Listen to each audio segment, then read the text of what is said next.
Good afternoon. I'm Carol Christ. I'm the Interim Executive Vice Chancellor and Provost, and I'm delighted to welcome you to this faculty seminar. Mike McPherson is one of the wisest people I know. I first got to meet him when I was at Smith College, when he did some very important consulting for the college, and have read with great attention everything that he's written, everything that he says about higher education. He's the 5th president of the Spencer Foundation, just now stepping down from his position in our own Naila Nasir, which I'm so both happy for the Spencer Foundation and very sad for the Berkeley campus will succeed him. I hadn't realized the Spencer Foundation was so comparatively recent a foundation. He was also president of McAllister College in Minneapolis, Minnesota, or is it in St. Paul? St. Paul. It's in St. Paul, Minnesota. And he is a product of the legendary, well, not a product of, he was a faculty member in the legendary economics department at Williams College. He was also dean of the faculty at Williams, but Mike was telling me yesterday that at one point, out of the 10 members of the economics department, it was 11. 4 of them have become subsequently college presidents. So it's really quite an extraordinary place. And also, at least 3 of you have done important research on economics and in education. His books are multiple. I'm just going to mention a few of them. His most recent with Bill Bowen is Lesson Plan. I think it is the single wisest recent book about higher education. I give it to all kinds of people to read, so I'm really pumping up your book royalties. There's another one called Crossing the Finish Line, which is about what it sounds like it's about. It's about completion rates. And then College Access, Opportunity or Privilege, and Keeping College Affordable, both edited volumes of essays with Morty Shapiro and I think with others. So please welcome Mike. It's really a treat to have him here.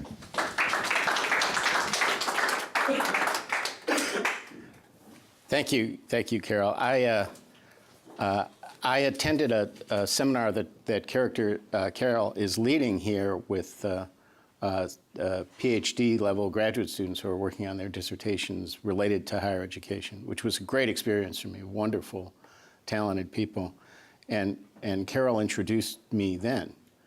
So I just want to keep getting introduced by Carol as long as I live. Although I have to say that yesterday, she said that I was the wisest person she ever met. Then she heard me talk for an hour, and I've been demoted to one of the wisest people. By the end of the week, I'm probably not going to want her to introduce me anymore. Well, I do very much hope this can, my remarks can blossom into a conversation, and this room doesn't necessarily invite conversation, but I hope you will feel free as I ramble to raise questions or offer alternative speeches.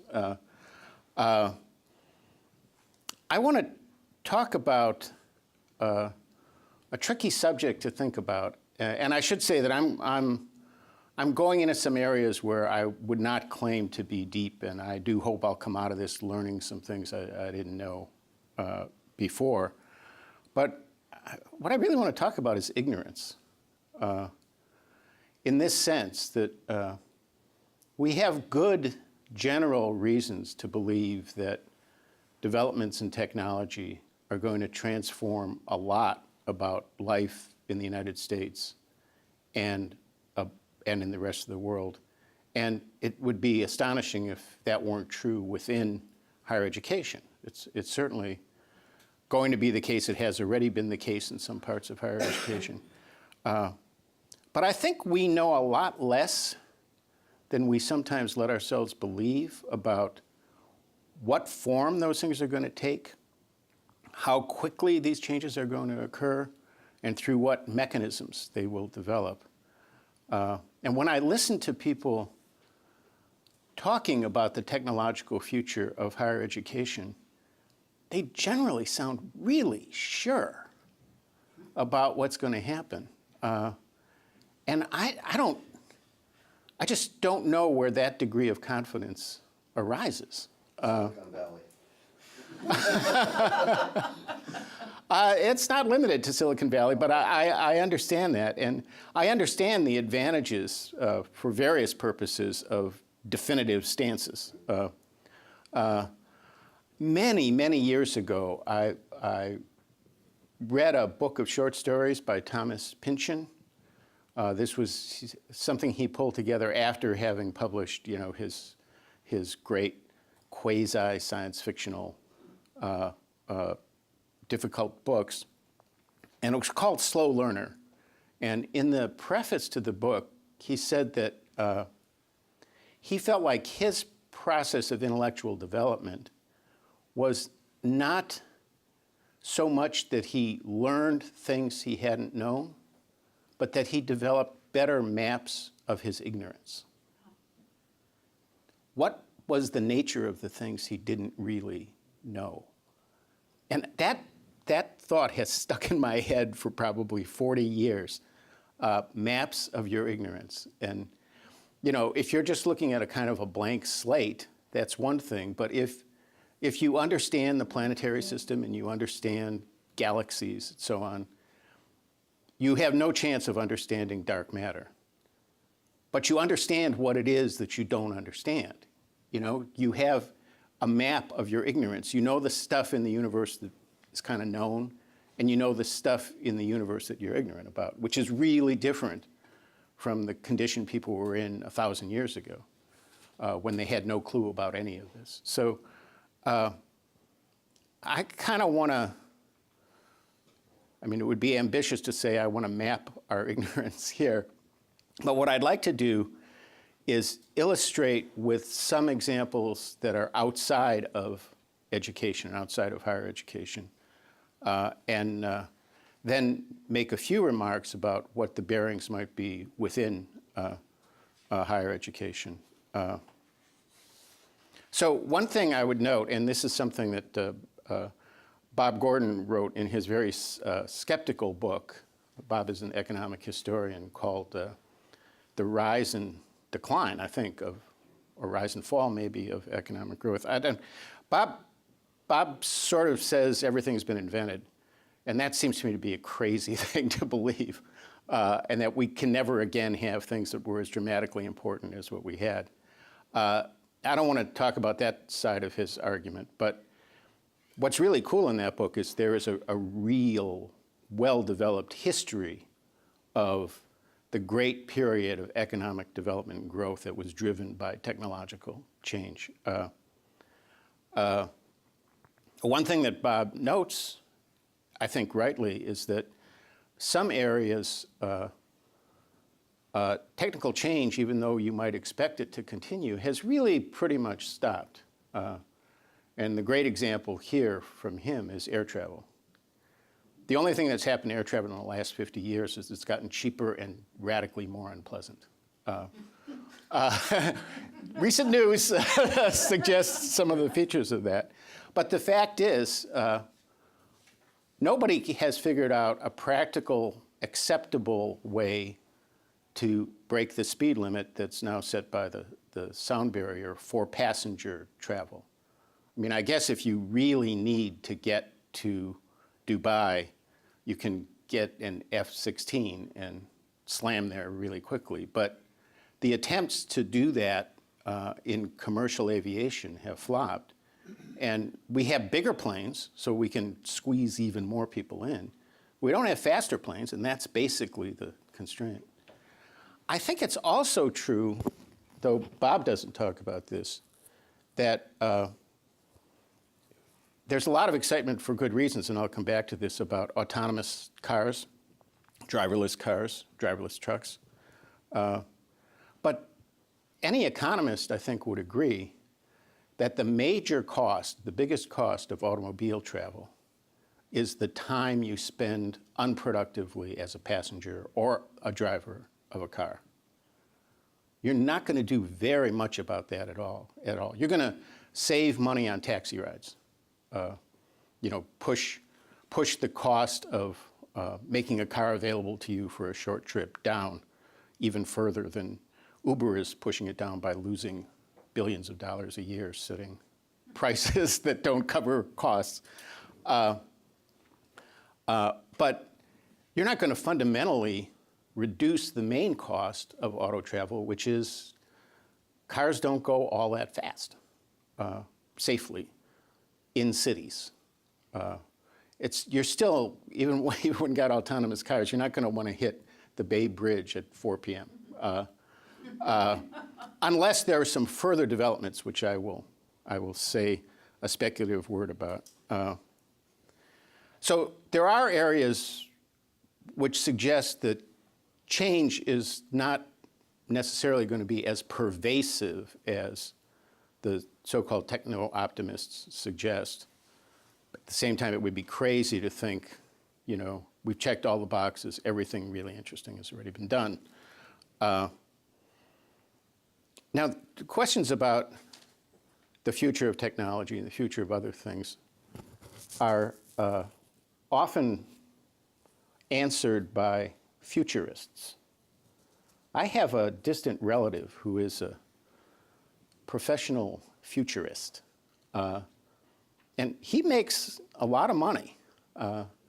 He gets hired to go to big conventions and spend an hour telling people what the future is going to be like. And he's written some books, which I've tried to read, and as near as I can tell, his message is, if you think the future is going to be like the past, you're in trouble, because what we know is things are going to change. And so the important thing to do is get ready for change. Thank you very much. That'll be $10,000. So I've always preferred pastists to futurists. They used to call pastists historians. And this is one of the places where Bob and others, I think, are really valuable, because the path of innovation is full of surprises and takes almost always longer to have its productive effects than you think it will. Now, maybe, smart machines change everything, maybe the internet changes everything, but generally, I'm inclined to bet on the past being a better guide to the future than pure speculation is. So I want to illustrate this by first coming back to the automobile. And David Autor, who is a wonderful economist at MIT who does work on labor and the future of work, has noted that often the success of an invention requires the construction of an environment which supports the use of that invention. And the great example for automobiles is, for automobiles to work, we had to pave the country. The roads that wagons could be dragged along on by horse hooves would not support cars with inflated tires and springs. You had to change a tire very, very often. Automobiles got a head start because bicycles came first, and bicycles also required some paving. But the project of paving the country was only completed in the mid-1970s with the interstate highway system, which was a huge infrastructure investment that certainly raised dramatically the value of the automobile for productive purposes, and the truck as well. Now, I think this is not anything I ever read, so somebody here can probably tell me I'm wrong. But I do know this, that people who know more about this have told me that the way it's now anticipated, one of the possible ways that autonomous trucking could arrive is that it's driving on an interstate autonomously is pretty straightforward. And a possible thought is that you will have something on the internet like a separate lane for autonomous vehicles, and that lane will be filled with sensors that will ensure that you're not going to be hung up by terrible weather conditions, which now I think is one of the big challenges for autonomous driving to conquer. You have a separate lane. You have a driver, much like a tugboat driver that Mark Twain wrote about, bringing in a pilot to bring in a barge on the Mississippi River. So you have a driver to take the truck, to load the truck, take the truck to the internet, hook the truck up, get in the back seat, and go to sleep until either some event happens that requires the truck to wake up the driver, and the driver wakes up and finds he's on the side of the road and has to figure out what to do about it, or until you get to the getting off the internet, and then the driver drives the truck and unloads it. That's a perfectly reasonable model. And although everybody is building their own autonomous cars with their own designs, or at least they're supposed to be, I guess there is some legal question about whether that's actually happening in a couple cases. But it does seem like there are going to be big payoffs to having autonomous vehicles communicate with one another in a common language. And it does seem like there's probably going to be real value in having city streets with sensors that will communicate with all these autonomous vehicles, which to me suggests we may just need to repave the country to get the most out of these vehicles. And the gains, of course, if every vehicle can talk to every other vehicle, are tremendous, because you can be super close together, because you know what the other vehicle is going to do. Again, you're made invulnerable to most road conditions that could get in your way, because you're not really driving on the road, you're going to be driving on the sensors. This is just my little made-up thing, but I think there's going to have to be a lot of infrastructure investment to support autonomous driving in cities. That is going to be a public good, and public goods are hard to finance in the United States. So I think there's a real challenge there. It took 20 years for the internal combustion engine to really realize itself when enough stuff had been paved and reliability had risen enough. So I think that's an area where there's obviously going to be great advances, but where there probably is a need to build more of an environment than we have done. Another thing that Gordon does a great job of describing is that many of the important innovations of the late 19th and first half of the 20th century relied on the building of networks. Indoor plumbing and water supply. You know, if you had indoor plumbing to go to your septic tank, that wasn't nearly good enough, because your septic tank was a source of flooding, a source of danger, a source of infection. You needed to connect your indoor plumbing to a water supply coming in and to a sewer system going out.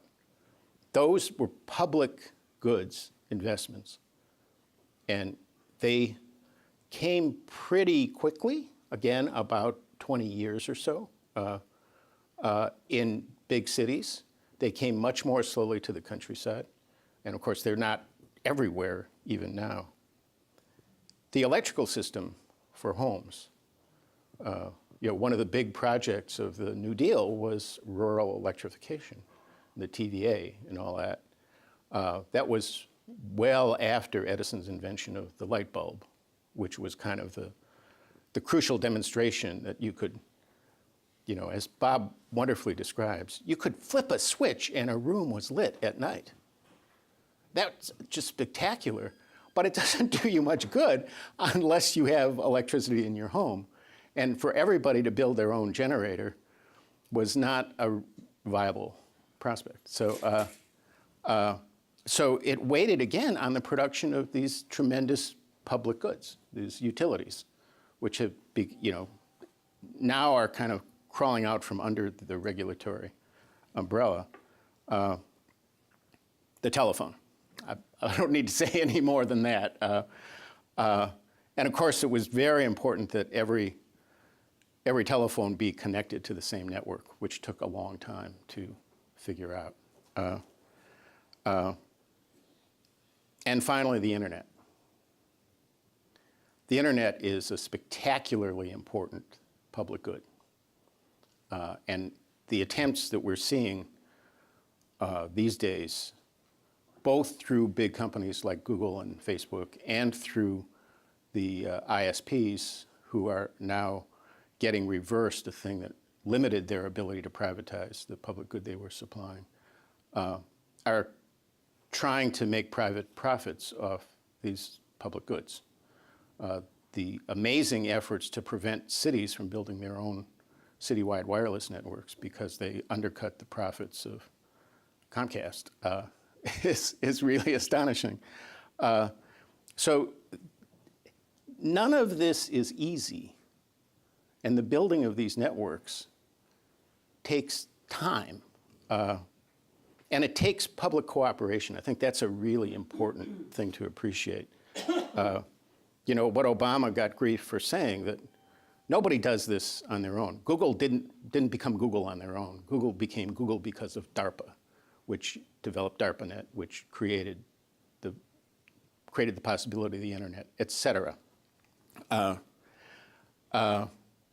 One other category of challenge is finding business models that realize value from the invention. This is kind of going from invention to innovation is one way that this can be put. But, and these examples come from a wonderful article that was in JAMA about why it's taken a long time for medical technology to improve the information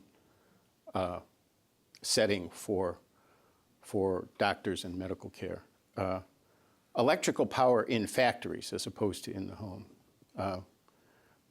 Before you had electrical power in factories, what you had is either water-driven energy or steam-driven energy.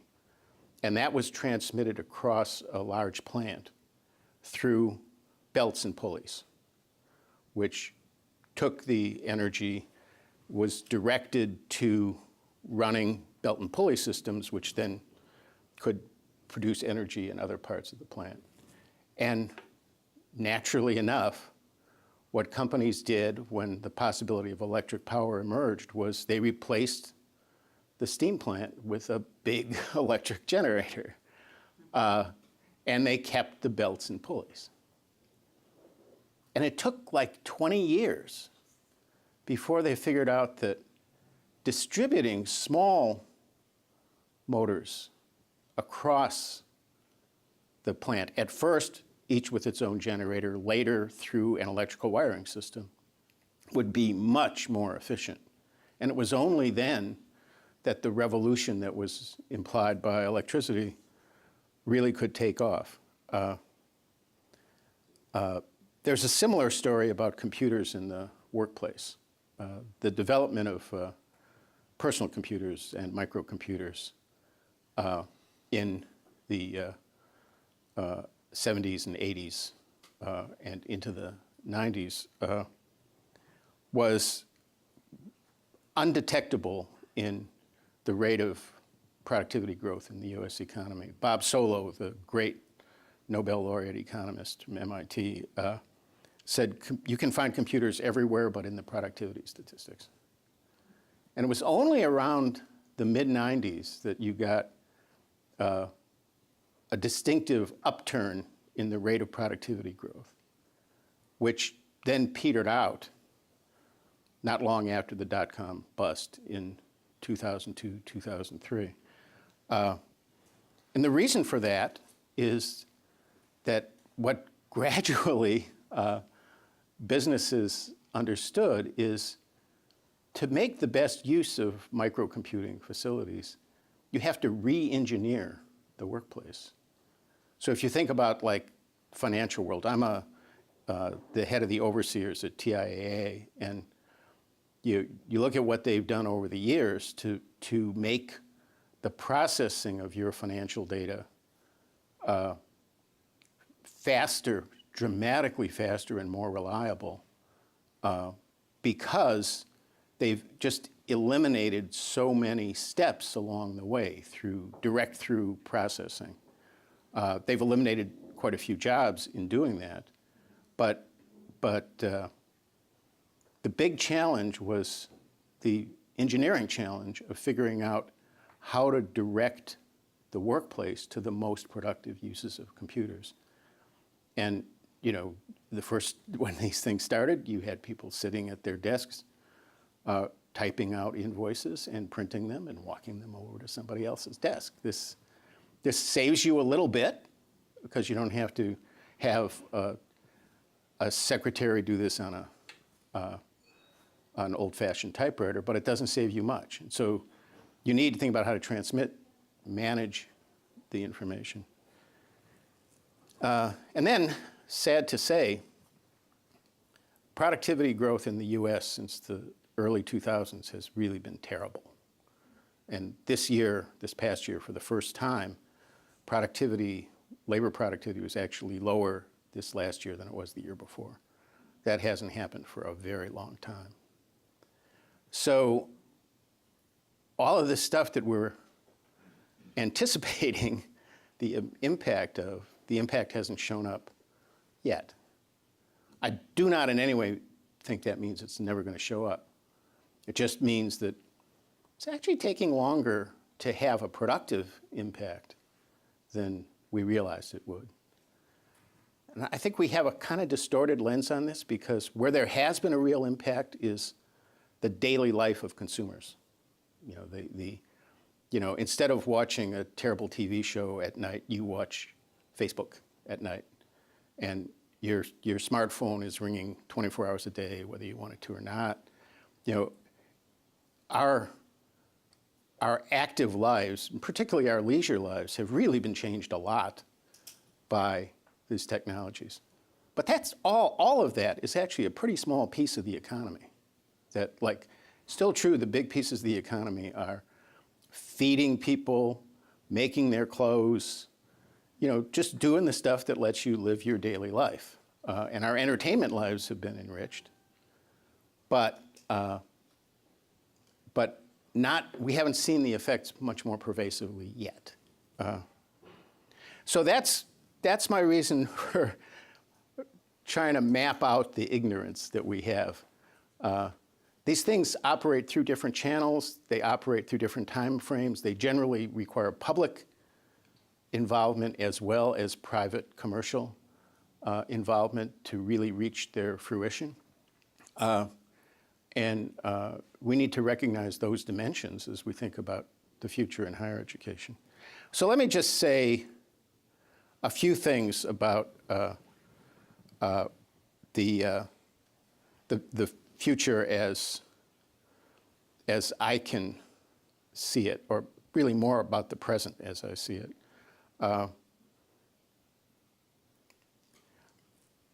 The one general point I would note is that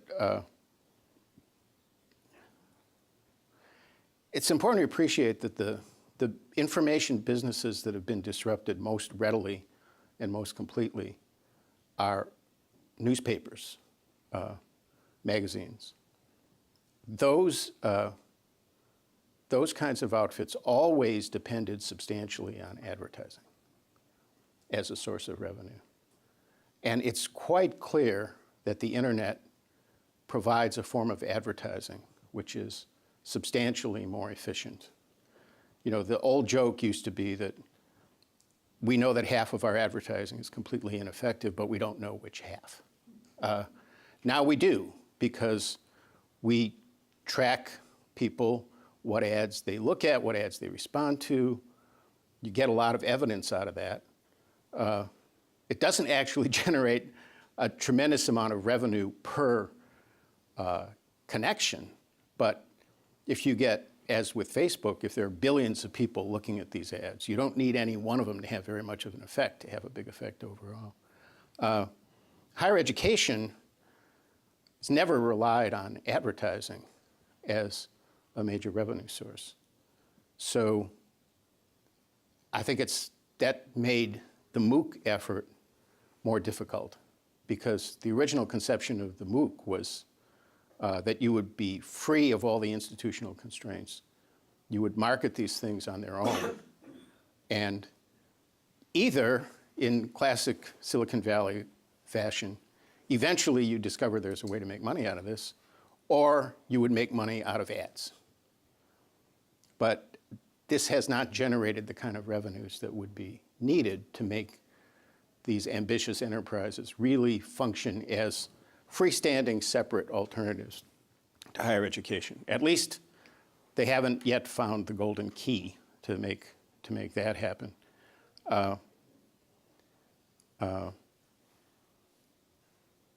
So within higher, so I should say about MOOCs, and I think Rick Levin's going to say something like this based on his brief description, that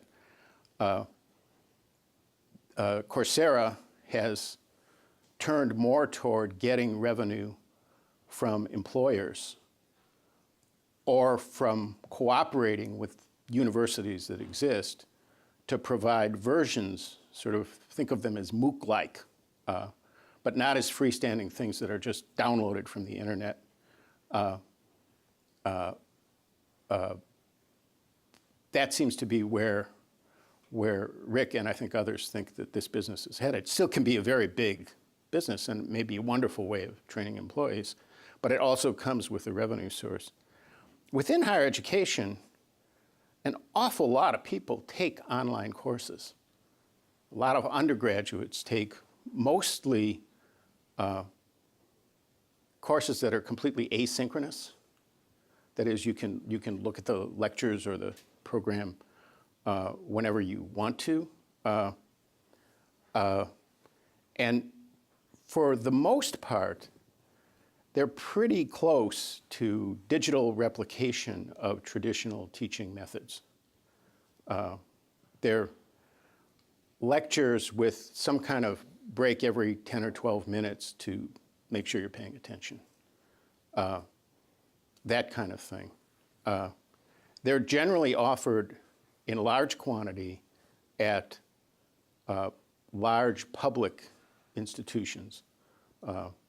Not so much the Berkeleys of the world or the most successful national places, but the places that are relatively unselective of students, and you're delivering mass education.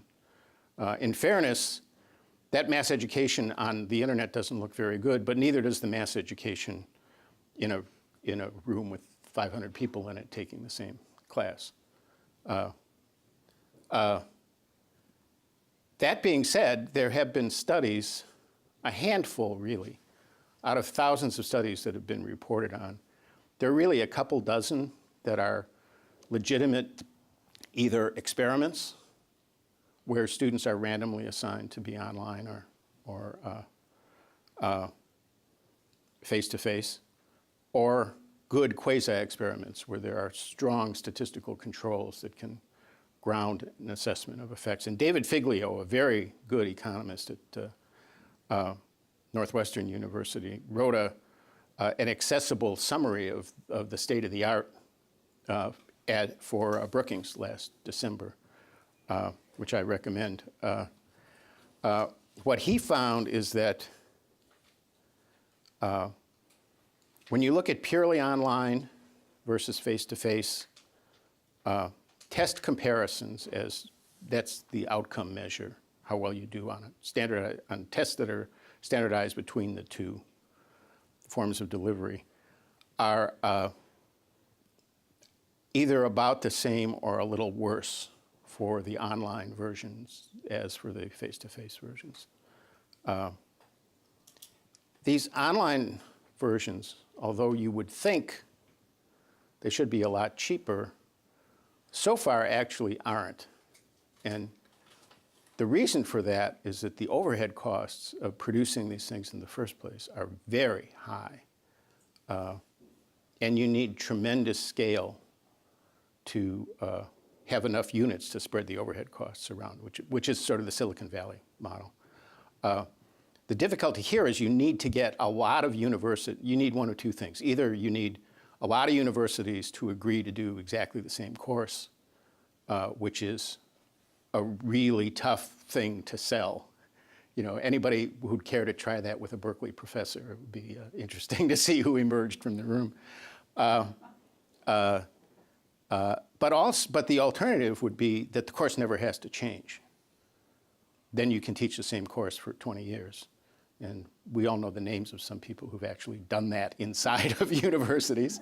But you're not going to manage to get scale that way, really. So it's not quite as good or about as good and not cheaper in the studies that have been done. Now, not everything's been studied. ASU, to my knowledge, hasn't been studied or studied itself. The big thing is that the results are disappointing for disadvantaged students and first-time college students. And in fact, if we go back to the MOOC for a minute, most of the completed MOOCs are people who already have a bachelor's degree. And that means that they've learned a lot about how to learn things. And they're also selected as having sufficient self-discipline to learn in an unstructured, where they have to supply their own structure for the environment. So, some of the problems I've named, I think, are pretty deep. Some of them may be more solvable than we can envision right now. I think there are promising things for the longer run. One is artificial intelligence driving adaptive instruction, and I believe we have an expert on that subject right here. Zach and I met. Do you all know Zach Pardos, who came by to see me and told me about the amazing work that he and colleagues are doing on adaptive instruction? As I think he would agree, it's really hard developing this in an effective way. The idea of adaptive instruction is that when a student gets something wrong, the machine, let's call it, whatever form that takes, can help the student identify what he or she needs to learn, and therefore, in effect, can diagnose their problem to some degree, or at least let them know how other people who succeeded have solved the problem. That may be a better description of what you're doing. It's a big challenge. It's very likely, at least my intuition tells me, to be more feasible for procedural or algorithmic kinds of things. So teaching rules of grammar, say, in English, teaching basic vocabulary and grammar in a foreign language. If you're more ambitious about understanding, then it's probably a more difficult challenge to program a process that will lead you successfully. When I went to the University of Chicago, I was put into honors math. Clearly, everybody makes mistakes, including the placement officials. But for honors calculus, we used Tom Apostle's great and very abstract book, which starts with integration instead of with differentiation, and which it puts a very heavy emphasis on the conceptual foundations. And my instructor, when we got the final exam, about a third of the final exam was state and prove one of the two fundamental theorems of the calculus. And I mean, you might be able to use adaptive learning to reproduce by memory the statement and the proof, but to actually get you to a point where you can comprehend what proof is, I just think, I don't mean to deny the long-run potentials, but this isn't going to be an overnight success, I don't believe. And I don't know that anybody claims that it will. I'll just mention Deborah Ball, who until recently was the Dean of Education at University of Michigan. We talked about this a little bit. Deborah has an exercise that she has done, including with lawmakers, which she displays, she gets them to solve a straightforward multiplication problem, like a 3-digit number times a 2-digit number. And takes the legislators a little while, but they agree on a solution. And then she puts on a screen 5 or 6 wrong answers with the work, without the work shown. And you're asked, can anybody figure out what mistake the student made? And it's very hard. It's hard for professional mathematicians to do that. They're not used to thinking about theories of error, right? They're thinking about success. A good 5th grade math teacher has to be able to nail those questions in about 10 seconds to diagnose the mistake.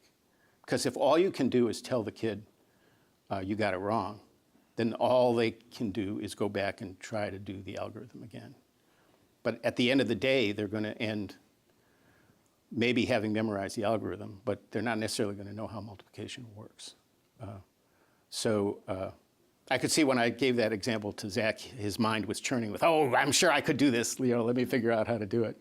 But I think ambitious teaching is really hard for human beings, and I think it's going to be hard to model that in computing. And I'm happy to provide equal time.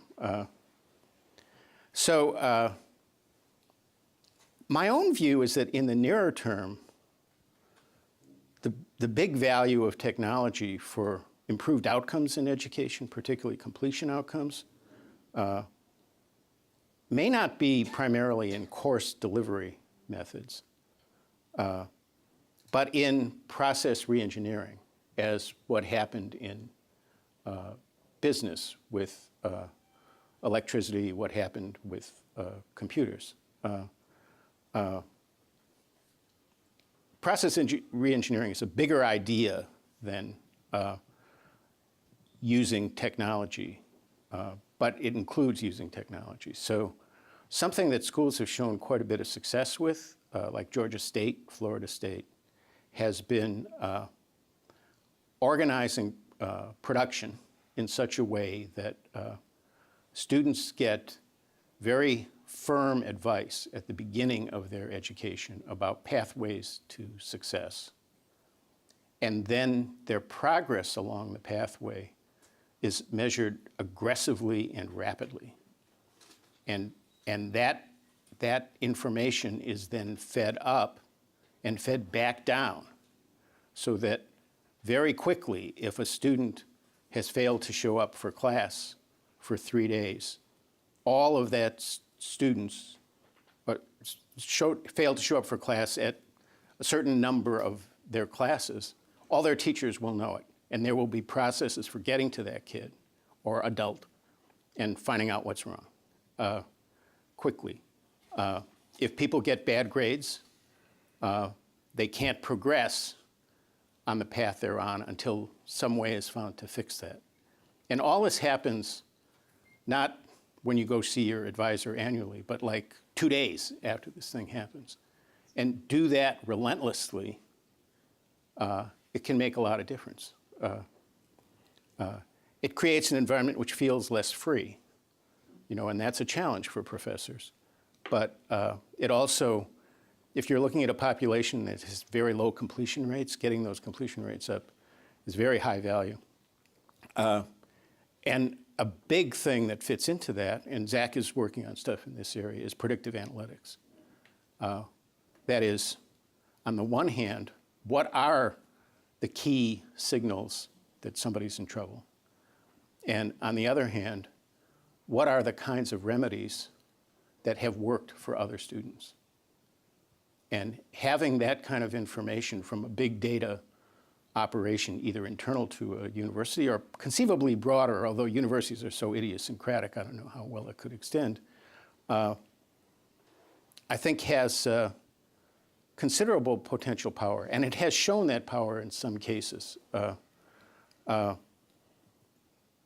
The analogy to network building, that is, we need networks for using electricity, using the phone, I think is more commonality and consistency in what credit in particular courses means, in what an associate's degree means, and what a bachelor's degree means, so that there becomes more of a common currency across institutions that can facilitate the development of better teaching.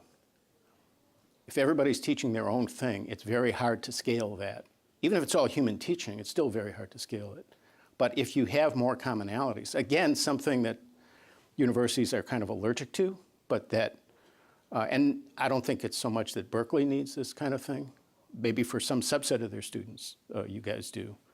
But other institutions that have much less selectivity may benefit a lot from that. And then I would say the potential to improve human instruction through digital technologies that gain information about what people are doing as teachers. There was a huge project by the Gates Foundation in K-12 to videotape very large numbers of teachers, to evaluate those videotapes, and to begin developing feedback systems for what is effective practice based on how these students did, depending on what practices their teachers followed.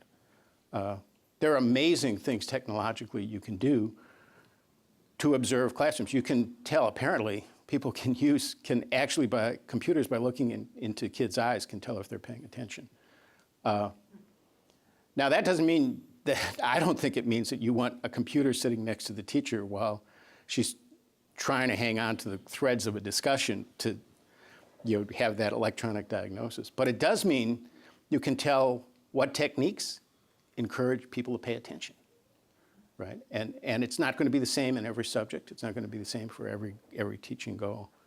And of course, we have, for technologically enhanced courses, we have lots and lots of data being generated automatically in the course of your interaction with the computer. So even if you have human instruction, but you do your homework on computers, you can learn a lot from that, and you can learn a lot that could be fed back to producing better teaching. So I don't think any of this is a walk in the park. I think in the long run, there's going to be huge transformation, which I don't know what it's going to look like. But in the near term, I think there are some next steps that seem really promising for what I think is one of the very biggest problems in our country, which is the failure of so many people to benefit from their experience in higher education. That was way more blab, blab, blab than I ever intended. My computer here tells me that you all were paying attention every second. But I would love to get feedback, questions. And I'm looking at you, Zach, too. Please. Yeah. One of the things that worries me and concerns me about the attempts to try to do this technological innovation is that I think it's very hard for universities to get the money to do that and actually sort of to take the risk that maybe they're going to do something that's going to mess things up more than help. And so it's hard for us to have the venture capital, and it's hard for us to fear that we're going to take a cohort of students and completely screw them up with whatever we're trying to do. How do we think about that? I think both those things are real. It's good if you worry that you're going to screw up a whole generation of students. I'm not sure everybody does, but everybody should worry about that. I think getting capital to do this is in a nonprofit environment is really difficult. And of course, part of the allure of MOOCs was to get out of the nonprofit environment, get out of the institutional environment, to get out of all those constraints. But apparently it turns out that you're actually paying for something when you have those constraints and so on, because people still voted with their feet in that direction. To some degree, I think consortial stuff can help. I mean, if you think about, like, I've worked a lot over the years with liberal arts colleges, and for the high-end liberal arts colleges, there are tremendous risks in messing with technology. Besides the pragmatic risk of getting the capital and not screwing people up, there is the risk that people may think you're having a fire sale, that you're disrupting the intimate relations between teachers and students. So I think it would be very appealing to do some of that in a consortial way. And I think there actually could be real savings from selective use of technology to, for example, have 2 campuses where the classics people in one did all of the basic Greek teaching, and the other did all of the basic Latin teaching, and shared that electronically. There were attempts to do that, supported by the Mellon Foundation, which worked pretty well until some people started figuring, wait a minute, if you don't need any Latin teachers here, and I'm a Latin teacher, this may not be in my interest. And, that step on the consortium was difficult. But I think those are real hazards. And if there were clear evidence that you could save a lot of money, but there's not. Yes. Anne, right? Yeah, thank you. Wow. I have 2 different questions. One is a very cynical one, which is to the degree that what many colleges and universities sell is not education but credentials. Now, that's probably not true in technical fields. That is, if you turn out engineers who can't do anything, that's a big problem. But for many of us, we're not sure as we teach to what degree what our product is actual education or credentials. Then I think the possibility of mechanizing this really suggests also, the danger from the institution's point of view is cheapening the credential, which is one problem. But the other is sort of, well, anyway, I'll just leave it at that. But the other is, and I think maybe Henry is alluding to this as well, the externalities. So the positive externalities of teaching face-to-face, from my point of view, are supporting the vast infrastructure that produces, in the end, scholars. So if you produce people with PhDs, not all of them are going to become innovative researchers at major universities. Some of them are going to become college teachers. And if you figure out a brilliant way to replace all their labor with people who, with very, very good teaching that actually is efficient and produces good outcomes for students, it still seems to me that the externality that produced, which is that there were then a place for the 15 people who enter a graduate cohort, of whom 3 are going to go on to become major researchers. None of them will enter if there aren't jobs for the 12 who happen not to make it. And so what do you have to say about externalities? I guess Well, let me take that second one first, because I think this is hugely important. Universities are not going to stop relying heavily on people who are not on the tenure track for teaching in any near future. That's just not going to happen. Bernie Sanders wanted to include in his free college thing a law that said that 70% of the faculty had to be on tenure track. I'm pretty sure that counts as overreach. So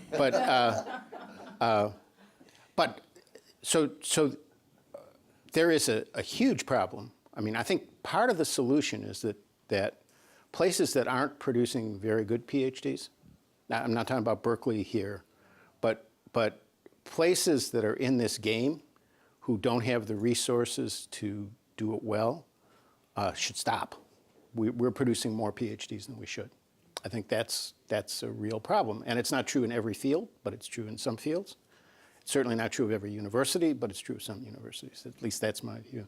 But then there is the question of how do you arrange for people who are not on the path to tenure to have meaningful, rewarding careers as teachers, which is, I mean, most of the work of most professors is teaching undergraduates in most places, right? And at many, many, many of those places, the main thing in people's minds is to get more time for their research. So that's not necessarily going to produce the best teaching or the best research. And having, as we have professional scientists in the labs at a place like Berkeley, these are people with doctoral degrees and sometimes postdoctoral training who are never going to be PIs on a big NIH grant, but are going to have a professional career as a scientist working in a lab. We can have professional careers for excellent teachers who get rewarded for their excellence. But not if you displace them with brilliantly designed. That was my question. Oh, I mean, I'm sorry. I wasn't. I was addressing the non-computer version of this question. but I guess I was thinking about what courses of the brilliant sort, if it really displaces the second and third tier careers that are available to people who do all the work of becoming scholars.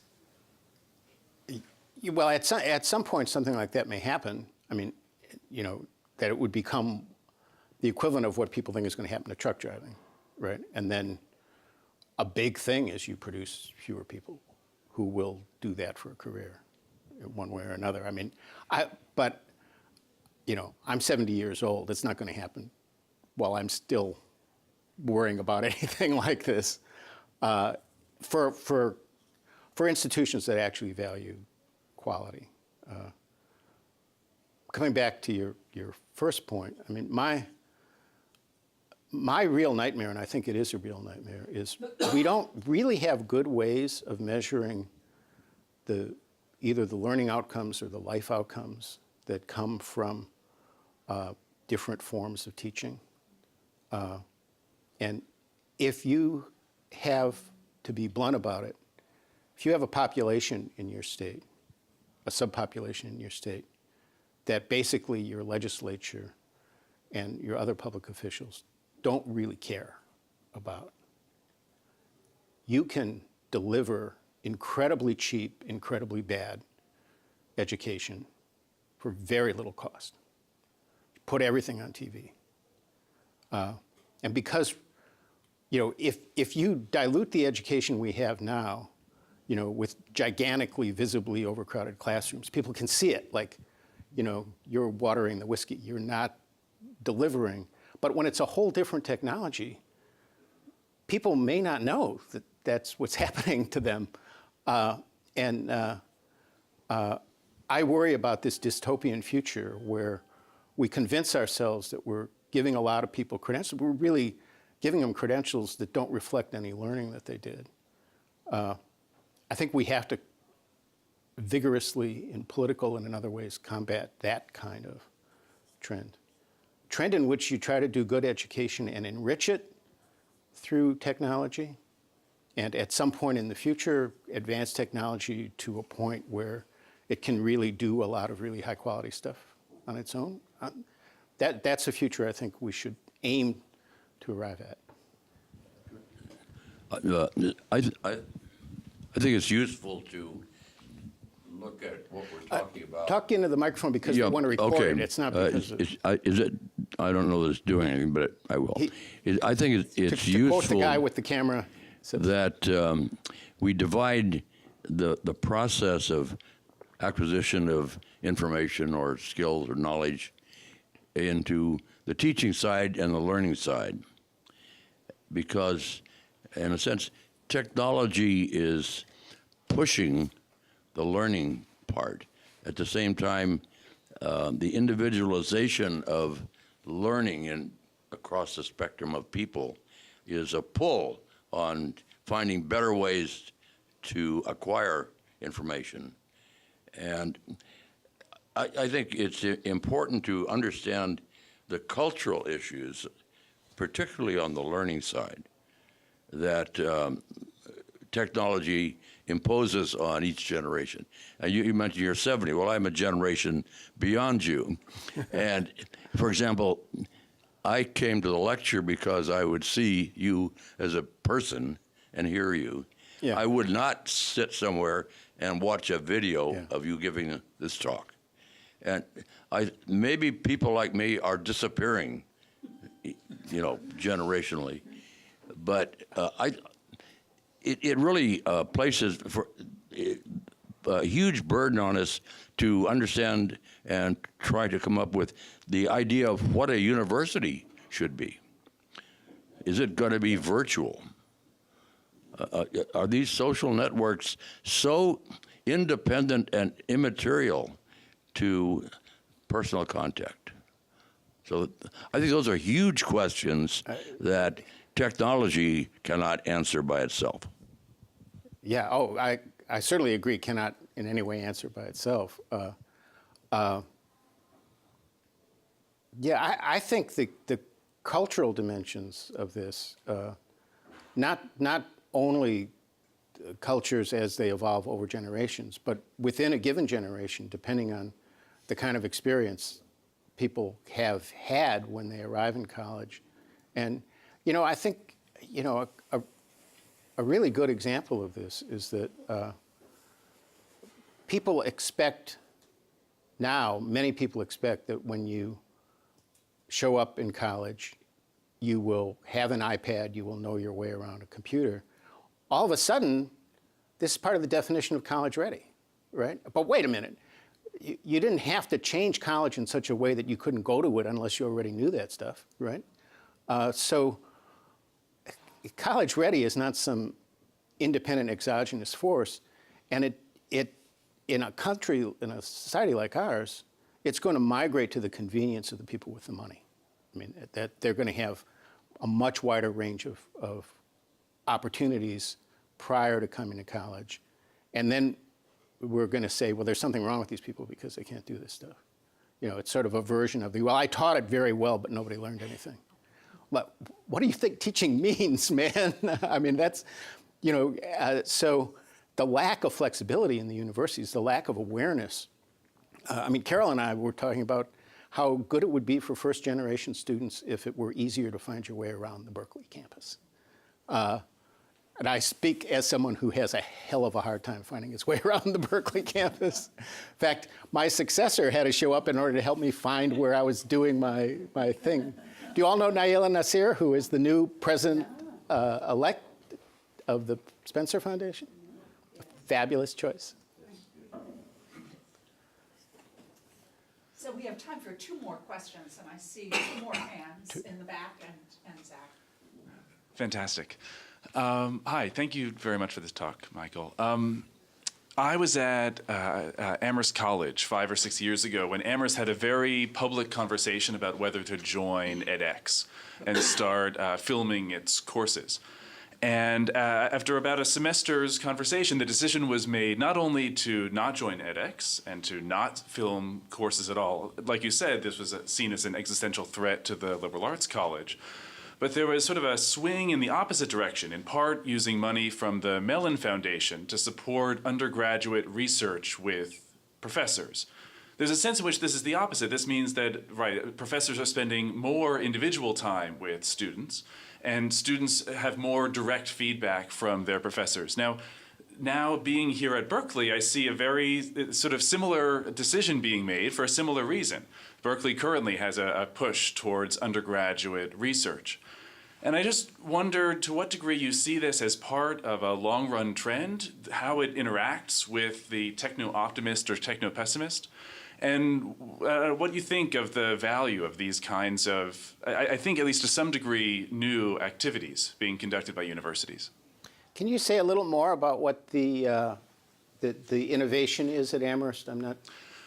Amherst received money from the Mellon Foundation to teach 5 to 6 person courses oriented around research in the humanities and social sciences, though it was ultimately picked up by the sciences as well, to foster undergraduate research participation with professors. Yeah, I think innovations of that kind can certainly be appealing. I think it's important to keep in mind whenever one thinks about American higher education that what Amherst can do, what Berkeley can do, is not typical of what institutions generally can do. And when I taught at Williams, I taught courses in a major called political economy, and I would teach with a political scientist, and we would each get a full course credit for that. It was a great learning experience for me, but Jesus, that's expensive. And it's hard to pay for. I do think, I mean, I'm disappointed that Amherst decided not to join edX. There's no contradiction between experimenting with technology and experimenting with innovations in traditional teaching.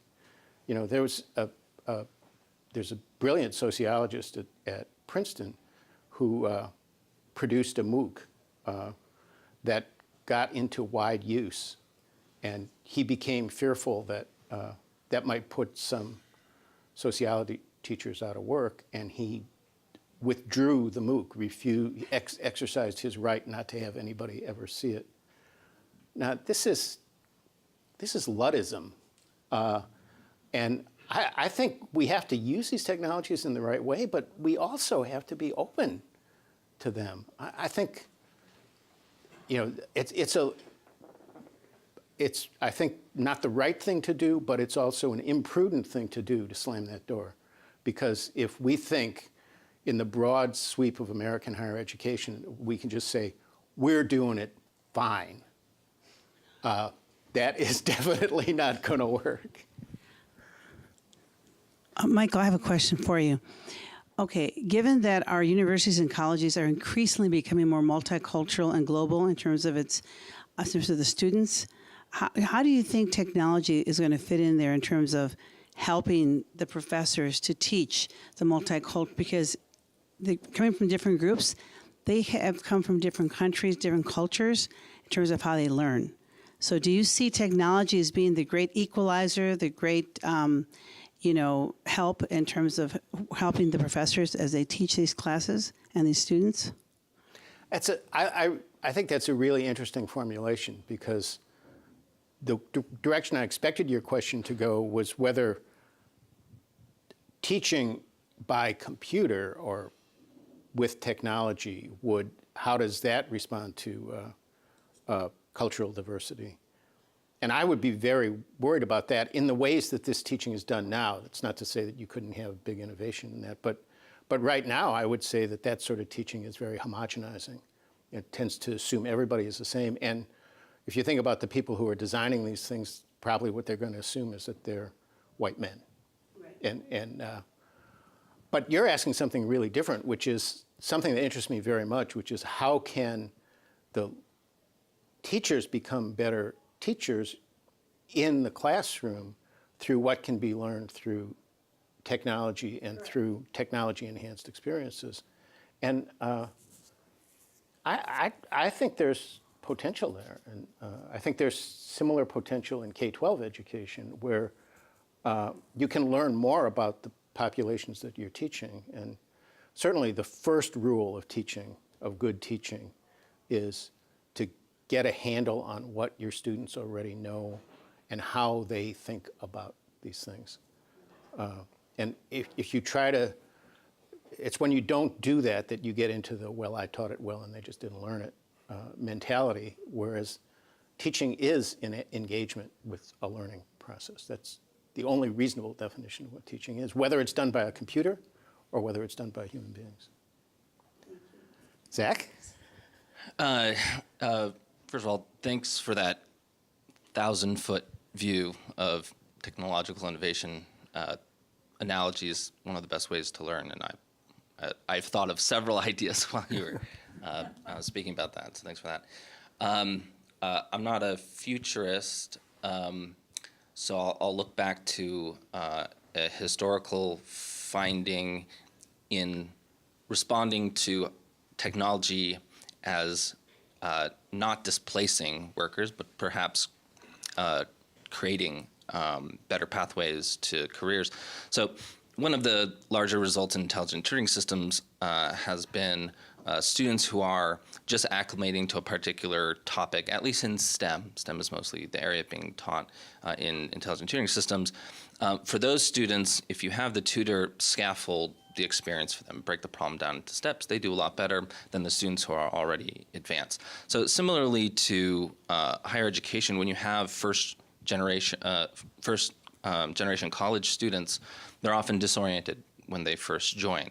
And relating to your suggestion about if you could help students find their way around Berkeley campus physically, what if we could help students find their way around the Berkeley campus intellectually, conceptually, make sense of these different disciplines? So, AI can be seen as a displacing force. You see in taxis and so forth. But AI and big data can also help make tangible those normative pathways, right? Can represent knowledge, can help you find your way by making it tangible and accessible, and really democratizing information in a way that helps all orders of learners, right? So this information isn't locked into elite circles, right? You can access it, you can know about it, you can know what the normative pathways are to careers in data analytics, into whatever career you want to go through. Just being able to consult that information. It's not going to tell you to do this, but the idea, at least as educators and technologists, being let us get students to a place where they can align their kind of social emotional representation of the world with the cognitive and then plot their own path, right? So how can we scaffold them with information and technology so that then they can be they can have agency. So, that's the force that I see data and AI is helping students get to that place where they can chart their path, not to chart it for them. I think that's great. It's an absolutely wonderful example. You showed me a little bit of your early stage work in that direction. And I love both the point about the complementarity of technology and human action and the point about people really needing not only literal roadmaps, like I need to find this place, but conceptual roadmaps as well. And I think that's all really important. I might go a little further and say sometimes you actually should tell people what to do. But that's, there's actually, this is a one minute point. There's several years ago, President Obama pointed to the ATM as an example of a displacing technology and said, all these tellers are obviously going to have lost their jobs. The number of people employed as bank tellers has gone up with the greater use of ATMs. And there is a whole new job category, ATM repair. So our intuitions about how this stuff is going to play out aren't very reliable. And I think it's a great example. Well, let's thank Michael.